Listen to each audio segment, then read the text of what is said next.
NATO and the Csto are military blocs that are in some way opposed to each other. At the same time, they have similar goals for maintaining peace and protecting the territorial integrity of the organization's members. However, the organizations are quite different in their composition, military power, and opposition to other countries. And today we will talk about the difference between NATO and the Csto in this video. Let's start with the more obvious things, namely the composition. NATO currently consists of 31 countries and pursues a policy of actively expanding the alliance. Only over the past 20 years, 12 states have entered there, and today they are candidates for joining the alliance, in particular Ukraine and Georgia. With the Csto in this regard, everything is much worse. Only 6 countries are members of the Csto, and the prospects for expansion are weak. Iran's attempts to join the bloc have been discussed since 2009. Moreover, back in the 90s, the Csto covered a large number of countries,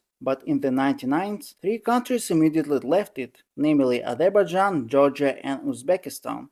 The second thing worth talking about is, of course, the military potential and military spending, because this is the most important components in military blocs. Comparing the budgets of the two organizations, they differ hundreds of times. If the NATO budget for 2023 is almost 2 billion euros, then the Csto budget is about 6 million. It's also worth noting that uneven contribution in both organizations, while 50% of the Csto budget is covered by Russia, 50% of the NATO budget is covered by the United States, Germany, Britain, and France. In NATO, the distribution of cost is more diversified. As for the military budgets of the countries as a whole, the total military budget of the NATO countries have already exceeded $1 trillion, when the Csto military budget totals only $89.4 billion. The main burden of cost lies, of course, on the United States. In 2022, the state spent more than $800 billion on defense. The Csto bloc also mainly relies on Russia, and other countries in the bloc spent extremely little on the army. The ratio is even much smaller than the NATO countries. If Russia spent $85 billion on defense in 2022, the other members of the Csto spent much less. Kazakhstan spent $1.1 billion, and Belarus even less, about $800 million.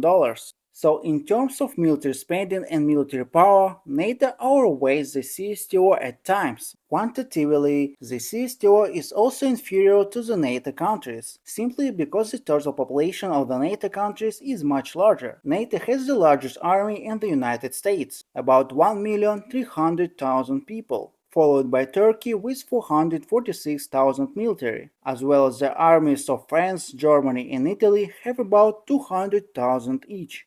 In the Csto, again, the largest army is just over 1 million people in Russia alone, while other countries have small armies, Kazakhstan about 100,000 and Belarus about 50,000. It's not yet possible to provide accurate data on the Russian army due to the still ongoing military operations in Ukraine. The third thing that should be said in the context of military power is about nuclear armament. Nuclear weapons are available in significant quantities in both blocs. As many people know, the largest carriers of nuclear weapons are the United States and Russia. They had approximately parity in the number of nuclear warheads. However, in addition to the United States, there are 2 other nuclear powers in the NATO bloc, Britain and France. France has 290 warheads, and Britain has about 200, which even recently announced the expansion of its nuclear arsenal. The economic bloc of NATO is far ahead of the Csto. The most developed economies of the world are in the NATO bloc. Of the 10 largest economies in the world, the NATO bloc includes 6 countries: the United States, Germany, Britain, France, Italy, and Canada. Again, in the Csto, the leading power is only Russia, whose GDP is even inferior to Canada and amounts to $1.7 trillion. The allies in the Csto have much lower indicators. Followed by Russia is the economy of Kazakhstan, whose GDP is 180.1 billion.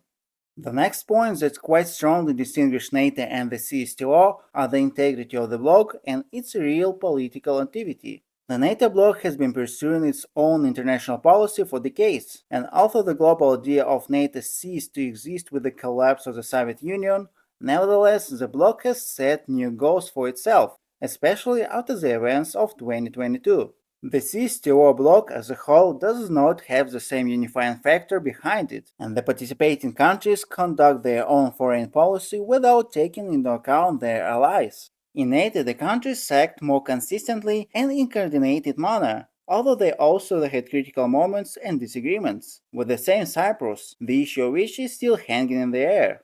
As for political activity, NATO as a bloc after the collapse of the Soviet Union has repeatedly participated in military operations, such as in Yugoslavia, in Afghanistan, and in Libya and in recent conflicts in Syria.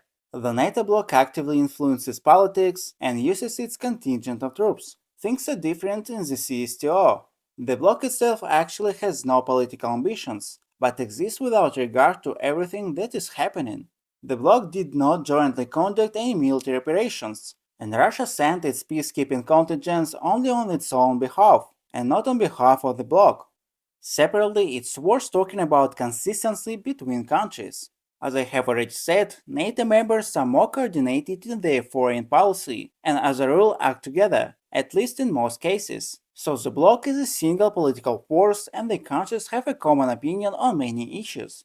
What we see in the CSTO is a complete fragmentation of views on various events, and no coherence regarding foreign policy. During the Georgian-Russian War, the CSTO did not react in any way to what was happening, and after Russia recognized Abkhazia and South Ossetia, none of the countries of the bloc supported it. Russia was then supported only by its own other allies. For example, in a similar situation with Kosovo and the NATO bloc, only 3 countries from the bloc refused to recognize the new republic: Spain, Greece, and Slovakia. The rest recognized the independence of Kosovo. Regarding Crimea, the same situation occurred. No country from the CSTO except Russia itself recognized the annexation of Crimea. The CSTO countries decided to remain silent on this issue and not to break off relations with Ukraine. Karabakh is generally an extremely notable example in the context of the CSTO. The first war in Karabakh, which took place in the 90s, was in fact between the members of the CSTO. Then Azerbaijan was also part of this bloc. After this war, the Karabakh Republic was formed, which again no one recognized except for Armenia, and the members of the CSTO ignored this fact. The second major war also remained without attention of the CSTO, since it was fought on the unrecognized lands of Karabakh. Russia has officially stated that it will not interfere in the conflict on the side of Armenia, since the war was not on its lands. It was Russia, not the CSTO, that became the arbiter in this confrontation, and it was Russian peacekeepers who were brought into the region. In fairness, it's worth noting that the conflict between Turkey and Greece and Cyprus resembles something similar, although Cyprus itself was not a member of NATO. Interestingly, Russia is not even trying to use leverage on other countries to coordinate a joint foreign policy. As a result, we see that despite the structural similarity of the CSTO and NATO, the blocs have quite different goals and capabilities, and also pursue completely different policies. If the NATO bloc uses its instruments of influence on politics and actively participates in it, then the CSTO is a passive player on the world stage and does not even try to participate in politics. In fact, the CSTO is a bloc that exists mainly on paper and does not actually do anything.